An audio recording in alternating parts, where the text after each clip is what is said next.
जय माता दी। आप सभी को शारदीय नवरात्रि की हार्दिक शुभकामनाएं। आज की इस वीडियो में हम आपको सुनाएंगे नवरात्रि के 8वें दिन सुने जाने वाली माता महागौरी की कथा, जो नौ दुर्गा स्वरूप में माता रानी का 8वां स्वरूप है। नवरात्रि का 8वां दिन इन्हीं माता को समर्पित है। 8वीं नवरात्रि में माता महागौरी को प्रसन्न करने के लिए व्रत पूजा किया जाता है। साथ ही आप सुनेंगे माता महागौरी की पूरी पूजा विधि। आपसे प्रार्थना है कि कथा अंत तक अवश्य सुने और कथा शुरू होने से पहले हमारे चैनल को सब्सक्राइब करके एक बार कमेंट्स में दिल से जय माता दी अवश्य लिखें। माता महागौरी नवरात्रि के 8वें दिन इस कथा और को सुन रहे सभी भक्तों पर अपनी विशेष कृपा बरसाएं। तो आइए शुरू करते हैं नवरात्रि के 8वें दिन पर नौ दुर्गा के 8वें स्वरूप माता महागौरी की कथा। तो प्रेम से बोलिए श्री गणेशाय नमः। नवरात्रि में 8वें दिन महागौरी शक्ति की पूजा की जाती है। नाम से प्रकट है कि इनका रूप पूर्णतः गौर वर्ण है। इनकी उपमा शंख चंद्र है और कुंद के फूल से की गई है। अष्टवर्षा भवेदी यानी इनकी आयु 8 साल की मानी गई है। इनके सभी आभूषण व सफेद रंग के हैं, इसलिए इन्हें श्वेतांबर धरा कहा गया है। माता महागौरी की 4 भुजाएं हैं और उनका वाहन वृषभ यानी बैल है, इसलिए माता महागौरी को वृषरूढ़ा भी कहा गया है। माता महागौरी का ऊपर वाला दाहिना हाथ अभय मुद्रा में है तथा माता महागौरी ने अपने नीचे वाले हाथ त्रिशूल थामने के लिए धारण किए हैं। माता ने ऊपर वाले बाएं हाथ में डमरू धारण कर रखा है और माता के नीचे वाले हाथ में वर मुद्रा है। इनकी पूरी मुद्रा बहुत ही शांत और कोमल है।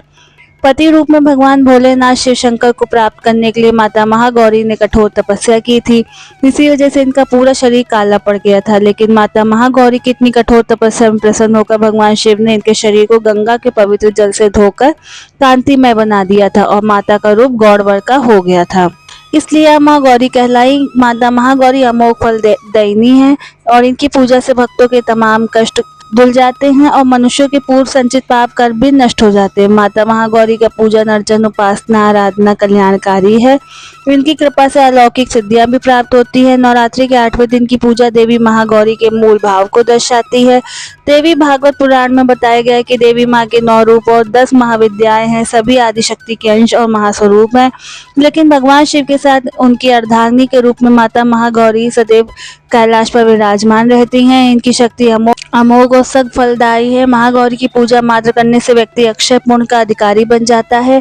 ज्यादातर घरों में नवरात्रि के अष्टमी तिथि के दिन कन्या पूजन किया जाता है, वहीं कुछ लोग नवमी तिथि के दिन कन्या पूजन करते हैं। माता महागौरी की कथा के अनुसार महागौरी देवी को 8 साल की उम्र में ही अपने पूर्व जन्म की सभी घटनाओं का आभास होने लग गया था, यानी वह जन्म जब माता पार्वती आदिशक्ति सिद्ध के रूप में भगवान शिव शंकर की पत्नी बनकर उनके साथ कैलाश पर्वत पर वास करती थी। माता महागौरी ने इसी उम्र से ही भगवान शिव शंकर अपना पति मान लिया था। भगवान शिव शंकर को अपने पति के रूप में पाने के लिए माँ गौरी ने कड़ी तपस्या भी शुरू कर दी थी, इसलिए अष्टमी तिथि को महागौरी के पूजन का विधान है। इस दिन दुर्गा सप्तशती के मध्यम चरित्र का पाठ करना विशेष फलदायी होता है। जो लोग 9 दिन के नवरात्रि व्रत नहीं रख पाते, वह पहले और 8वें दिन का व्रत करके पूरे 9 दिन नवरात्रि व्रत करने का फल प्राप्त करते हैं। देवी पार्वती अपनी तपस्या के दौरान केवल कंद मूल फल और पत्तों का आहार करती थी। बाद में माता गौरी ने केवल वायु पीकर ही तप करना शुरू किया था। ऐसी तपस्या से माता पार्वती को महान गौरव प्राप्त हुआ था और इसी कारण में इनका नाम महागौर पड़ा। माता की तपस्या से प्रसन्न होकर भगवान शिव शंकर ने उनको अपने दिव्य दर्शन दिए थे और उनको गंगा में स्नान करने के लिए कहा। जिस समय माता पार्वती गंगा में स्नान करने गई, तब देवी माँ का एक स्वरूप श्याम वर्ण के साथ प्रकट हुआ, जो देवी कौशिकी के नाम से जानी गई, और एक स्वरूप उज्जवल चंद्र के समान प्रकट हुआ, जो वहां गौरी कहलाई। माँ गौरी अपने हर भक्त का कल्याण करती हैं और उनको सभी समस्याओं से मुक्ति प्रदान करती हैं। माता महागौरी अपने भक्तों के लिए अन्नपूर्ण स्वरूप है। यह धन वैभव सुख शांति की अधिष्ठात्री देवी हैं। सांसारिक रूप में इनका स्वरूप बहुत ही उज्जवल कोमल श्वेत वर्ण और श्वेत वस्त्रधारी है। देवी महागौरी को गायन संगीत प्रिय है और वह सफेद वृषभ यानी बैल पर सवार है। नवरात्रि में इनके दिन पर कन्या पूजन का भी विधान है। कन्या पूजन में बैठने वाली कन्याओं की संख्या यदि 9 हो तो अति उत्तम है, नहीं तो 2 कन्याओं के साथ भी पूजा की जा सकती है। अष्टमी तिथि के दिन नारियल का भोग लगाने की परंपरा है। भोग लगाने के बाद नारियल प्रसाद रूप में बांट दे। जो भक्त कन्या पूजन करते हैं उनके द्वारा हलवा पूरी सब्जी और काले चने का प्रसाद विशेष रूप से बनाया जाता है। माता महागौरी की पूजा करते समय भक्तों को गुलाबी रंग के कपड़े पहनने चाहिए, क्योंकि गुलाबी रंग प्रेम का प्रतीक माना जाता है और माता रानी को यह रंग अत्यंत प्रिय है। माता महागौरी के स्वरूप को देखकर प्रार्थना करते हुए सभी देवता और ऋषिगण कहते हैं कि सर्व मंगल मांगल्ये शिवे सर्वार्थ साधिके शरण्ये त्र्यंबके गौरी नारायणी नमोस्तुते।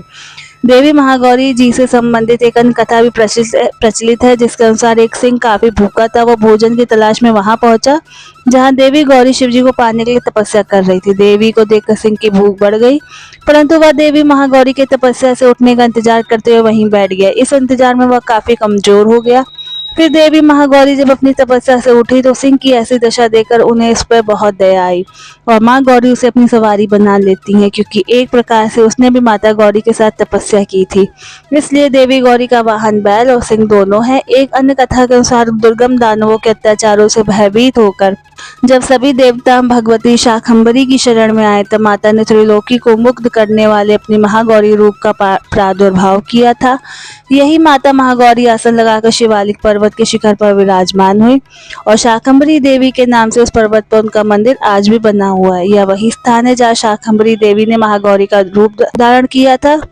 आइए अब जानते हैं नवरात्रि के 8वें दिन पर महागौरी की पूजा के लिए सबसे पहले लकड़ी की एक चौकी पर लाल कपड़ा बिछाकर माँ गौरी की मूर्ति या यंत्र या तस्वीर स्थापित करें। इस दिन हाथ में एक सफेद फूल लेकर माँ गौरी का ध्यान करें और यह फूल माता गौरी के चरणों में अर्पित करें और विधिवत माँ का पूजन करें। माता को कुमकुम रोली का तिलक लगाएं। महागौरी को रात की रानी के फूल बहुत पसंद है। इस दिन देवी महागौरी को सफेद वस्त्र पहनाएं। माता गौरी को काले चने, हलवे और नारियल से बनी मिठाई का भी भोग लगाएं और अंत में माता महागौरी की आरती उतार कर जाने अनजाने पूजा के दौरान आपसे हुई गलतियों की माता गौरी से क्षमा मांगे और माता गौरी से अपने व्रत पूजन स्वीकार करने की प्रार्थना करें। अगर आपको यह कथा पसंद आई हो तो इसे शेयर करें और ऐसे ही व्रत कथाएं सुनने के लिए हमारे चैनल को सब्सक्राइब करें। जय माता दी।